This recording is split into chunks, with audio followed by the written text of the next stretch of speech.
Bueno, ¿cómo está percibiendo la gente todos estos cambios en materia política? El índice de riesgo político elaborado por la consultora Imaginación advierte una situación crítica para Chile. Bueno, ¿cómo se mide este riesgo político en un país? ¿Te quedan cuenta las cifras? Vamos a conversar ahora con Ignacio Ima, gerente de Asuntos Públicos, precisamente de Imaginación. Ignacio, gracias por estar con nosotros. Bienvenido. No, muchas gracias por la invitación. ¿De qué se trata este índice de riesgo político? ¿Desde cuándo lo vienen haciendo y cómo se hace? Bueno, nosotros lo venimos haciendo alrededor de 8 meses, pero mucho trabajo interno, ¿cierto?, para poder entrenar la inteligencia artificial y también consultarles a otros y a otras finalmente si existía un interés por parte de este índice de riesgo político. Entendíamos de que sí, sobre todo por la experiencia que está pasando no solamente el país, sino que también el planeta, sobre las vicisitudes, los cambios, ¿cierto?, que están ocurriendo. Entonces dijimos, ok, listo, hagamos riesgo político, pero démosle dimensiones. No hagamos un solo puntaje, sino es que en realidad démosle un puntaje de distintas dimensiones y seleccionamos 7. Economía, gobernabilidad, institucionalidad, percepción ciudadana, ¿cierto? Y en esa lógica es que cada uno lo vamos punteando de 0 a 100, siendo 0 riesgo político, siendo 100 un nivel crítico. En esta ponderación de cada una de estas dimensiones o variables, estamos en un riesgo bastante alto. El puntaje del mes de julio es 90. Por distintas variables que también ocurrieron durante ese mes, es el peor mes de todas las evoluciones que hemos hecho. Eso es lo que te iba a preguntar, ¿cuál ha sido la evolución de este riesgo político desde los 6 meses anteriores a los que lo venían midiendo internamente? Lamentablemente para el país y para la élite política y también para la económica, esto ha ido increciendo. Y el primer mes que lo hicimos público tuvo un puntaje 81, ¿cierto?, de las 7 variables, y en esta oportunidad 90. ¿Por qué? Bueno, porque no hay que olvidar que esto parecía prehistoria o historia antigua, pero la mega reforma tuvo una cantidad de vicisitudes, ¿cierto? Terminó en una especie de rebelión oficialista con algunos senadores, ¿cierto? El PDG gatilló una comisión mixta, nunca he entendido por qué la gatilló, pero la gatilló, ¿cierto?, llevando un articulado a esta instancia, ¿cierto? Tuvimos en 48 horas ataques a bala a carabineros con un resultado de muerte. Tuvimos también una especie de discolaje al interior del oficialismo, particularmente del partido republicano, que es el partido del presidente de la República, con lógicas, o con mejor dicho, con ideas bastante identitarias. Entonces, en esa misma dinámica se genera una lógica de menor gobernabilidad. Ya, eso es lo que te iba a preguntar. ¿Qué significa una situación crítica en esta medición? ¿Qué consecuencias tiene a qué riesgo se enfrenta el país, la sociedad, el propio gobierno? Chile parecía, al menos durante los primeros 20 años desde el retorno a la democracia, siendo un ejemplo dentro del Cono Sur. Lamentablemente, cada partido político, mejor dicho, cada gobernante ha responsabilizado a su antecesor respecto a la situación en la cual está el país. El problema es que esa es una discusión endogámica de la política, pero la ciudadanía no ve que sea solamente responsabilidad de una persona, sino que en realidad es compartida de toda la élite política. Y se va generando esta lógica de pesimismo dentro de la ciudadanía. El pesimismo es bastante complejo. ¿Por qué? Porque la respuesta a estos pesimismos regularmente está en un liderazgo populista, en este caso, para nosotros, Franco Parisi, quien pareciera que va aglutinando, barriéndose adentro y generando una lógica de que probablemente sea un buen candidato para el 2029. Y de lo contrario también, para el sector privado, un país con un riesgo político elevado no es un país muy atractivo para invertir, por el contrario. ¿Y cuán confiable es la medición? Porque ¿cómo se va haciendo? Tú me decías, se hace con inteligencia artificial. ¿Cuáles son los insumos que tienen? Lo que vamos tomando, bueno, son declaraciones de actores políticos, ¿es cierto? Vamos tomando mediciones del Banco Central, como por ejemplo con el IMASEC, ¿cierto? El precio del dólar, el precio de ciertos commodities nuestros. También vamos tomando lo que tiene que ver con las lógicas o sea, con las cifras de desempleo que también tiene el INE. Vamos viendo los debates legislativos al interior de la Cámara y también a través de redes sociales. Vamos viendo, por supuesto, la pega que hacen evidentemente ustedes en la prensa, ¿cierto? Y todo ese tipo de insumos lo vamos metiendo dentro de este motor de inteligencia artificial. También nosotros dentro de la consultora vamos debatiendo entre nosotros, viendo cuál es porque no podemos poner todo, ¿cierto? Se entiende. Por lo Sí. tanto, vamos discriminando en lo importante de lo sucedáneo y después la inteligencia artificial nos va dando ciertos resultados. También entendemos que la inteligencia artificial tiene sus sesgos y también vamos corrigiendo aquellos sesgos cotidianamente. O sea, en los días que tenemos ya del mes 7, si mal no recuerdo, la cosa no va mejorando, más bien va manteniéndose en una meseta, porque seguimos viendo discolaje dentro del Partido Republicano, que es el partido del gobierno, ¿cierto? Se aprobó una mega reforma que, si bien fue un éxito político para el gobierno, no pareciera que es un éxito para toda la ciudadanía, porque fue una reforma más bien no popular dentro de la ciudadanía. Ninguna encuesta decía que la mega reforma era una reforma popular. Ni tampoco con consecuencias directas en el periodo corto. Así es, y también esta lógica que no sea tan transversal en los acuerdos en el Congreso hace de que pueda tambalear en una futura administración. O sea, si sale alguien de izquierdas, o incluso Franco Parisi, y él dice, bueno, en realidad a mí no me gustó la mega reforma, por más que hayan votado a favor, ¿cierto? Y vengo a sacar esto porque busco una mayoría espuria parlamentaria. Ninguna mega reforma o ninguna reforma estructural se debería hacer con una mayoría espuria como lo ha hecho este gobierno. Eso es el deber ser. Otra cosa, y nosotros también tenemos que evaluar desde el deber ser, más no tanta vicisitud del gobierno. Ujú. Ahora, estas calificaciones las ven inversionistas, las ve la gente. ¿Hacia quiénes están atentos a estas categorías? O sea, por nosotros Público. la idea es que el público en general lo esté. Obviamente nosotros contamos con cierto pool de clientes y también por supuesto que se los vamos interiorizando, ¿cierto? La idea es que la mayoría de las personas entienda de que las decisiones que se toman en el hemiciclo, las decisiones que se toman en la moneda, tienen un impacto directo en la vida de cada uno, de cada una, de tú y a la mía, ¿cierto? Y que en realidad esto no tiene que ver con que nosotros le estamos poniendo una nota 90 al gobierno de Kast, le estamos poniendo una nota 90 al país y cómo finalmente la institucionalidad, el tinglaje político, económico y social está interactuando. No está interactuando de una manera virtuosa, tenemos un alto pesimismo ciudadano y eso por supuesto tiene un impacto también a la hora de lo que hacen los gobernantes. Lo que hacen los gobernantes pareciera, de la clase política en general, por ejemplo, las izquierdas tuvieron una tremenda pelea en el mes de julio, ¿cierto? Particularmente en el PS, que eso tampoco ayuda a crear una alternativa de gobernabilidad en 3 años más.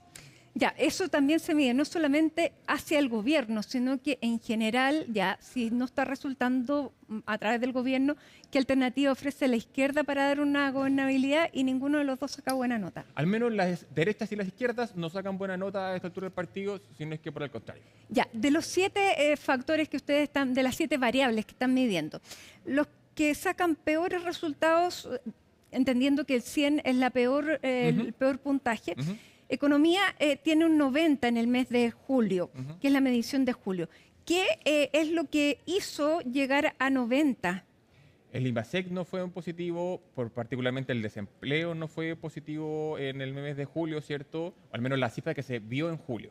¿Ya? Nosotros entendemos que esto también tiene una dinámica, o sea, las cifras macroeconómicas no siempre son, no digo siempre, no siempre son del mes inmediatamente anterior. Claro, ¿cierto? porque ahora el IMASEC, por ejemplo, que tuvo Claro. un resultado de 0,2 que fue positivo, el gobierno lo vio con buenos ojos como un cierto nivel de estabilización y de despegue. Pero lo que ocurre ahí es que si lo vemos, obviamente, desde el año inmediatamente anterior, pero si vemos lo que podría venir en el corto plazo, por ejemplo, ¿qué es lo que ocurre con el fenómeno este de niño Godzilla? Se supone que lo más fuerte viene ahora, cuando viene el periodo de las cosechas. Eso va a tener un impacto directo en la economía de una fuente de consumo, ¿cierto? Una fuente de exportación como es la agricultura, ¿cierto? Y eso hay que también tratar de ponerle un ojo, porque el exitismo político, comunicacional se entiende, pero en el corto plazo, si este tipo de inundaciones que vimos hace un par de semanas se mantienen en periodo de cosecha, eso va a tener un impacto directo en la economía de cada uno de nosotros, porque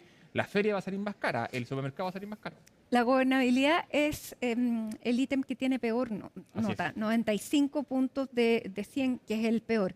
Y es pese a que se aprobó una reforma que es la reforma tal vez más transformadora que se ha aprobado desde el regreso a la democracia. ¿Por qué eso no se mide como éxito?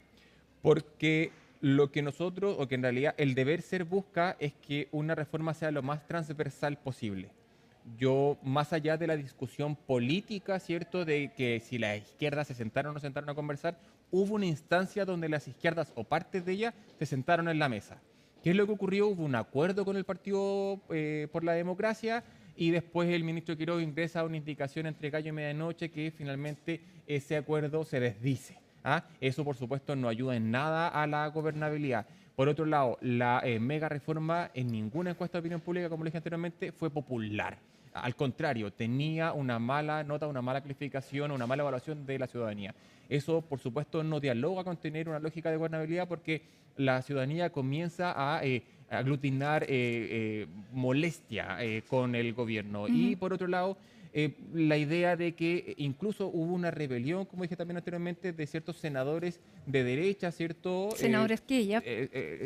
Pero, por ejemplo, el senador Walker, el senador Gaona, se quisieron restar de la votación del informe de la comisión mixta y tuvieron que pasarla para el mes de agosto, ¿cierto? Eso tampoco genera gobernabilidad, o sea, porque finalmente ni siquiera los votos que... Porque abrió un espacio además para que los alcaldes pudieran expresar su molestia y eso creó también un punto de crítica para el gobierno que fueron 2 semanas. O sea, sin ir más lejos, también ese debate al interior del municipalismo genera una tensión o una lógica de ingobernabilidad que ni siquiera los alcaldes que históricamente se han puesto de acuerdo por ciertas cuestiones se pudieron poner de acuerdo en esta oportunidad. Y eso, por supuesto, también la ciudadanía ve esto a través de los medios de comunicación y dice, esta gente se sigue peleando, yo me sigo molestando porque ni siquiera se pueden poner de acuerdo en lo más básico que tiene que ver con mi bienestar, se supone, o con políticas públicas de largo plazo. Entonces, eso, por supuesto, que también deteriora la lógica de gobernabilidad. Ahora, el discurso que escuchamos del presidente hace 2 días atrás, esta presentación, primero la celebración de la aprobación de esta mega reforma y luego el énfasis que va a poner en seguridad, que va a poner esta agenda de seguridad y lucha contra el terrorismo, ¿puede ir variando las percepciones? Podría, porque finalmente la seguridad continúa siendo la gran prioridad ciudadana, ¿cierto? Y que también lo que ha hecho el gobierno de estos hitos comunicacionales súper efectistas de, una vez terminada la cadena nacional, después tuvo el ministro Raúl en la estación central, ¿cierto? Dando un punto de prensa, al otro día en la mañana el presidente Kast también teniendo a agentes de la PDI, también de Carabineros, ¿cierto? Hablándole, alienando las huestes si se quiere, también actuando como un líder, ¿cierto? Podría causar una sensación de que hay una mayor percepción de seguridad en las calles y también de orden público. Ahora, eso puede ayudar sin lugar a dudas, pero si mañana o pasado, ojalá no ocurra, hay un homicidio o un par de homicidios en la calle, ¿cierto? O ponemos un nuevo ataque a Carabineros, todo lo que hizo el gobierno hace 2 días atrás se derrumba completamente y la percepción de seguridad, de inseguridad, mejor dicho, vuelve a elevarse. Así de frágil.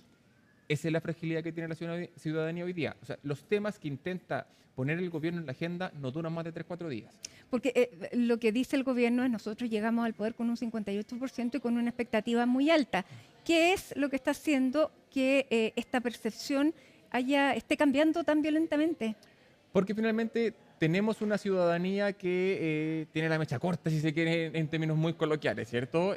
Ninguna de las 2 últimas administraciones su popularidad duró más de un mes y medio, popularidad importante, ¿cierto? De ahí en adelante la desaprobación aumentó. Actualmente el gobierno tiene un 60% de desaprobación. Es una desaprobación muy alta y más bien el gobierno se acerca al 30%, al famoso tercio que también tuvo Gabriel Boric. Entonces, estas lógicas de altas expectativas, de grandilocuencia en los debates, ¿cierto?, en las cadenas nacionales, pero que después la persona dice, ya, pero como que las cosas no cambian de la noche a la mañana. Bueno, el mismo Kaiser criticó al presidente José Antonio Kast porque dijo, siguen la lógica de los discursos de campaña. Y para un sector se ve a un presidente que aparece poco, un presidente ausente. ¿Compartes esa percepción? O sea, el presidente es el mejor vocero que tiene hoy día el gobierno. ¿Necesita un vocero? Yo creo que en realidad, como tal cual están las cosas, debería ser una figura hipercarismática, porque en realidad pareciera de que el presidente adolece de ese carisma. No tiene por qué ser una persona que nos haga sonreír y reír todo el rato, dicho sea de paso, pero debería ser una figura que sea más atractiva para la ciudadanía, que amabilice ciertos discursos, ¿cierto? Son políticas públicas que pueden parecer amenazantes, por ejemplo, para la estabilidad laboral. La lógica de que el presidente hoy día haya dicho que sí, que se podría evaluar la ley Karin, ¿cierto?, por ciertos acontecimientos que han ocurrido, por el abuso o sobreabuso de esta política pública. Alguien debería amabilizar ese tipo de discurso, ¿cierto? Bueno, viene toda la discusión por la flexibilización laboral, Así que para algunos es sinónimo de precarización, para otros Así es es. sinónimo de empleo. Así es. Claro, ¿cómo se que- comunica Es que el eso? gobierno tiene una lógica muy dogmática, dicho sea de paso, la tiene una lógica economicista muy dogmática, pero también hay que reconocer que eso es lo que planteó el presidente Kast a la hora de ser el candidato Kast. Entonces la ciudadanía también debería hacerse cargo de la decisión que tomó en diciembre, ¿cierto? Entonces no se ha salido de ese libreto. Entonces básicamente él dijo que iba a pasar tal vez algún periodo muy complejo. Lo estamos, pareciera, pasando en términos económicos. El ministro Quiroz dijo esta semana de que esto iba a tener brotes verdes en el corto plazo, iban a crear 50.000 empleos, vamos a evaluar cuál es la calidad de esos empleos, ¿cierto? Pero ¿qué es lo que pasa al otro lado?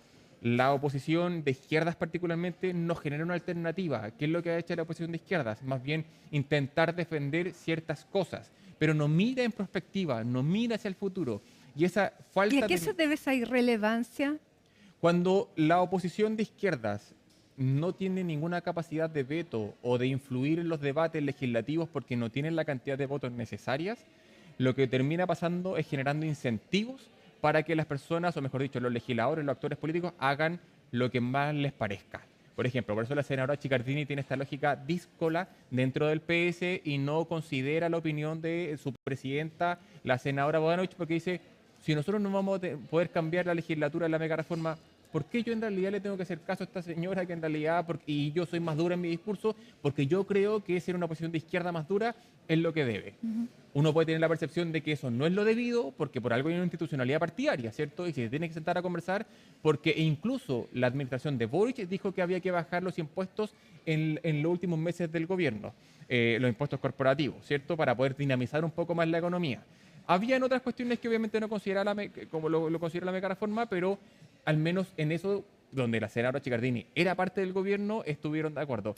Pero eso pasa porque finalmente no tienen ninguna posibilidad de influir dentro de la agenda pública, ¿cierto? No hay ningún liderazgo hoy día tipo Michelle Bachelet, que es más bien transversal, que logre ordenar hacia abajo y decir, tendríamos que ir más o menos para esto. Más bien pareciera casi casgos, pero eso obviamente, si no hay una lógica de solidaria común, la probabilidad de dar gobernabilidad o que la gente diga, bien, en realidad yo creo que la próxima alternativa tiene que ser la izquierda, sea quien sea la persona, eso no pasa. Ahora, nombrando a Michelle Bachelet y con las posibilidades que se vieron en la última encuesta de votación, si ella no logra llegar a la Secretaría General, ¿pudiera ser esa figura aglutinadora en la izquierda? Yo creo que sí, yo creo que el negocio que hizo el presidente Kast fue un mal negocio, en tanto no haber apoyado a Michelle Bachelet a la ONU, porque se habría sacado un liderazgo dentro de la oposición que finalmente sea el pegamento desde la DC hasta el Partido Comunista. Como no lo hizo y me prefirió en realidad decirle que sí al Partido Republicano, al Partido Nacional Libertario, ¿cierto? Dejó caer a la candidatura de Michelle Bachelet. Si Michelle Bachelet vuelve, que es una figura, que es un pegamento, un motor, un leitmotiv, un netos para las izquierdas, eso es una amenaza para el gobierno que es cada día más impopular de José Antonio Kast. No digo que con eso Michelle Bachelet va a ser candidata el 2029. No creo que esa sea su alternativa. No, pero puede aglutinar y dar sentarlos unidad. a conversar a los partidos políticos, a los legisladores, ¿cierto? Ordenar un poco. Y estamos hablando de política. Esto es lo más cercano a la política, como se dice. Y por lo tanto, Michelle Bachelet igual debe estar un poco frustrada por el comportamiento que tuvo esta administración para con ella en una cuestión que yo coincido con lo que dice el ex canciller Insulza. Perfectamente ella podría ser el día de hoy secretaria general de la ONU prácticamente electa si es que Cáceres hubiese jugado por ella. Pese a el orden geopolítico que hay, porque Estados Unidos probablemente, claro, era difícil que le diera su voto, pero al menos no, si lo hubiera apoyado el gobierno de José Antonio Kast, no estaría arriesgando el veto. Sí, pero bueno, igual Donald Trump es tan impredecible, claro, que pudo haber hecho un segundo. Solamente se ha vetado a un solo candidato para la secretaria general y fue en la década de los 80, si mal no recuerdo. me costaría pensar de que Que fuera a vetar. fuera vetado. Esto también porque para Donald Trump la ONU es el patio de atrás, no es muy interesante lo que ocurre, ¿cierto? Quería poner a Infantino. Y también, claro, no quería poner a Gianni Infantino, pero Gianni Infantino terminó mejor, entiende que el negocio de la FIFA es mucho más Más atractivo, por supuesto, ¿cierto? que Para su ganarse cuenta todos los bancaria que problemas. otra cosa. Claro. Entonces, yo creo que ahí en realidad es una conversación más bien diplomática o conversando entre una potencial Michelle Bachelet y Donald Trump o de repente el secretario de Estado Rubio pudo haber llegado a un acuerdo. Ujú. Lamentablemente, también en una lógica súper identitaria de estas nuevas derechas, de Shield of America, ¿cierto? Que se hizo unos días antes que el presidente Mar-a-Lago. asumiera. También probablemente uno ese tipo de debate estuvo ahí. Eh, yo sé que las personas regularmente creen que la ONU es una pura pérdida de plata para el país. Chile no necesita mucho de la ONU, porque somos un país con cierta estabilidad económica y política. Pero Pero de ciertos organismos multilaterales sí, por ejemplo, la Organización Mundial de Comercio podríamos haber ido si tuviera la fuerza de enfrentarse a Donald Trump y decirle nosotros teníamos un acuerdo de libre comercio y ahora nos están aplicando aranceles. eso por un lado, y también probablemente lo que las personas deberían valorar es que una organización como la OMS fue muy relevante en la lógica del COVID-19. Yo sé que estas instituciones multilaterales están Claro, en teniendo este buena mala tiempo tal prensa. vez, claro, no se valoran, pero si viene una nueva pandemia, ahí en la falta es cuando se valora lo que se ha perdido. Ese es el tema. Y cuando, por ejemplo, ¿qué es lo que decimos nosotros? Una vez que implosiona un sistema de partidos políticos institucionalizado como lo tenemos al día de hoy, por más que se hayan creado estos partidos más bien de corte populistas, pero si tenemos un presidente populista, como en el caso de Franco Parisi, y implosiona el sistema de partidos porque optamos por un liderazgo que nadie sabe para dónde va la micro, de ahí en adelante los países no vuelven a volverse a estabilizar. Perú no, es la probabilidad que se vuelva a institucionalizar como lo hubo en un momento es muy poco probable. Lo mismo pasa con Argentina. Es cosa que Por eso saquemos un poquito. la prioridad, junto con la seguridad, debiera ser la reforma del sistema político. O sea, es que pareciera que fue el gran ausente de la campaña presidencial anterior. Ahora, Ignacio, se han puesto dos temas para cambios constitucionales, de acuerdo a lo que el presidente José Antonio Kast planteó en este discurso presentando la agenda de seguridad. Uno, poner a la seguridad dentro de lo que son las prioridades del Estado. La Constitución dice que la seguridad tiene que encargarse de la protección de las personas, aunque eso es redundante porque ya aparece, pero la lógica es decir, queremos reafirmarlo porque es parte también de un discurso político, eso por un lado. Pero hay otro que es cambiar la Constitución para permitir aprobar ciertas cosas que hoy serían inconstitucionales. ¿Cuál es el riesgo de cambiar las reglas del juego con las que fuiste elegido para beneficio propio? Porque pudiera hacerse eso, pero para la siguiente administración. Es que ahí hay dos temas. Primero, el presidente Kast, como dirían ellos mismos, ¿cierto? En el lado de la derecha se está poniendo octubrista, porque básicamente poner todo en la Constitución no debería pasar, porque básicamente eso podría generar un problema penal al Estado.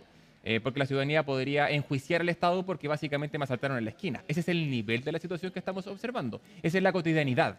¿Ya? Y yo entiendo que el presidente Kast debería acordarse de lo que dijo su sector político cuando ocurrió el mal proceso llevado de la Convención Constitucional, ¿cierto? Y ahí hay un peligro, un riesgo latente de poner eso en la Constitución de manera tan así, porque yo hoy día vi la Constitución en el artículo primero, el último inciso, está la seguridad.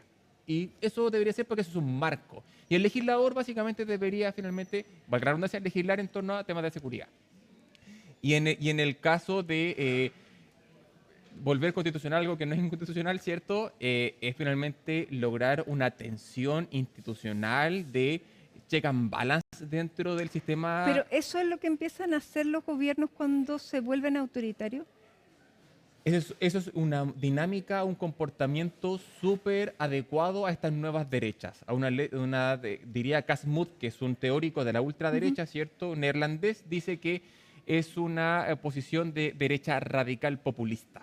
¿Ya? Y nadie va a decir que Casmud es un bolchevique, sino es que en realidad ni siquiera te puede tener una lógica progresista. En realidad él lo ha teorizado. Entonces, básicamente, él ve que estos check and balance, O sea, esto es lo más parecido a lo que hizo Donald Trump en su gobierno de tensionar a esto, a la Corte Constitucional, claro. ¿cierto? Para poder doblegar la institucionalidad según lo que yo quiero. Y eso, por supuesto, es un rasgo autoritario. No estoy diciendo que él es O Pinochet, cuestionar a la Contraloría cuando la Contraloría que es lo que pasó con la falla ex ministra Steiner. claro, no falla positivamente. Que fue uno de los hitos que también ocurrieron durante el mes de julio. Yo insisto, no quiero decir que estamos rememorando a Pinochet bajo ningún punto de vista. Lo que estoy diciendo es que las nuevas derechas tienden a tener estos rasgos populistas porque, dicho sea de paso, el tema de seguridad es muy popular. Claro. La gente necesita, o sea, ojalá que por la gente todo estuviera hipermilitarizado.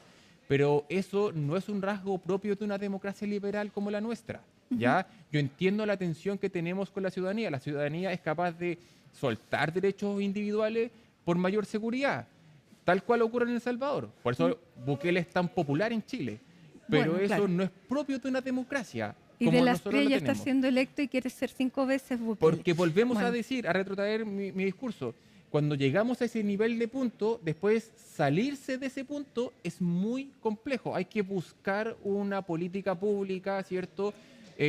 Ojalá de Estado, esa es la idea, no solamente que Kast o el presidente Kast con su gobierno, no, sino que sea una política pública transversal en seguridad, sean 10, 15, 50 proyectos de ley, ¿cierto? Hay que ver el patrullaje de los carabineros, por ejemplo, evaluar cuántos carabineros están en la calle cotidianamente, que las policías municipales como el 1414 en Providencia estén, ojalá en todas las comunas de las grandes orbes. Esa es como la política pública que uno podría más bien llevar adelante. Ya, y este índice entonces de riesgo político se va a dar a conocer mes a mes. Mes a mes. Ignacio Imaz, muchísimas gracias por estar aquí con nosotros, director de Gerente de Asuntos Públicos de Gerente de Imaginación. Asuntos Públicos, de Imaginación. Muchísimas gracias por estar con nosotros compartiendo este estudio que vamos a ir revisando entonces. No, por favor, feliz cuando quieran. Ya con más regularidad. Muchas gracias y nosotros a esta hora hacemos una pausa con esta imagen de la playa de Pichilemu. Atardecer en el litoral central, hermosa imagen. Con esta nos vamos a una pausa y ya regresamos.